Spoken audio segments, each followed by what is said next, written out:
Okay, sa mga naghahanap dyan ng microscope for sale, so binibenta ko po yung aking Freelab microscope.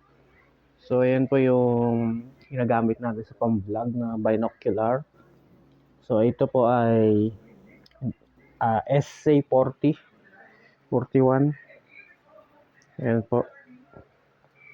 So binocular po siya.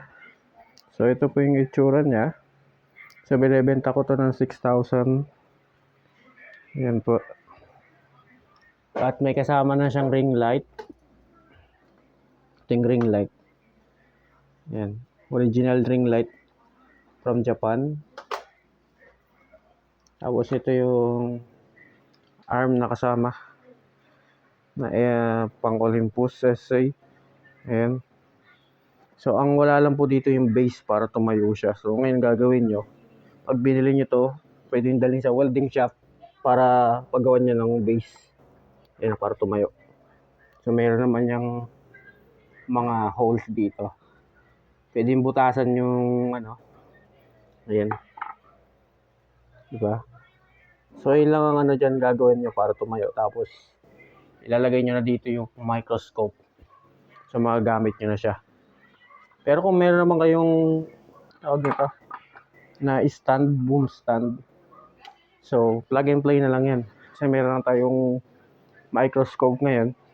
So yun yung nabili ko. Binocular din naman siya. Yan, Olympus. So yan. So kung in terms of linaw, siyempre iba yung quality nitong SC61. Mas malinaw siya. Halos kasing niya, ang tawag nito, yung scope nakasilip na isang microscope, no? Ayan, tingnan nyo guys. Di ko naman, nanginginig ang aking kamay. Ayan.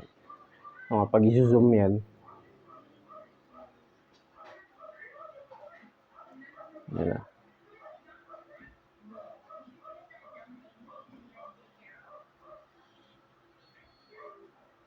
So malinaw yan, masarap sa mata.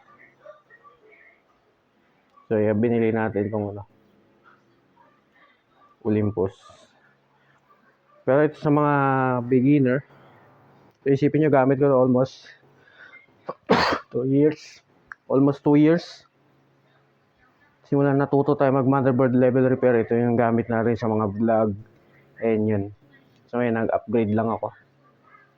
So bilhan nyo na lang din ng 0.75 na barrel lens. Kasi ayan, yung parang kata dito na barrel lens. Ngayon itong barrel lens 0.75 para tumaas siya. Yung ganyan. Wag yung 0.5 kasi pag 0.5 super taas nun. Ganyan na yun. Pwede ng 0.75. So sa mga interested, PM nyo lang yung page natin. So 6,000. Bigay natin ng 6,000. So ayun ang gamit ko. So ngayon, pang na natin, pang pre-lab na lang natin siya. Dahil nag-upgrade lang ako. So ito yung atin ngayon. So yun lang guys.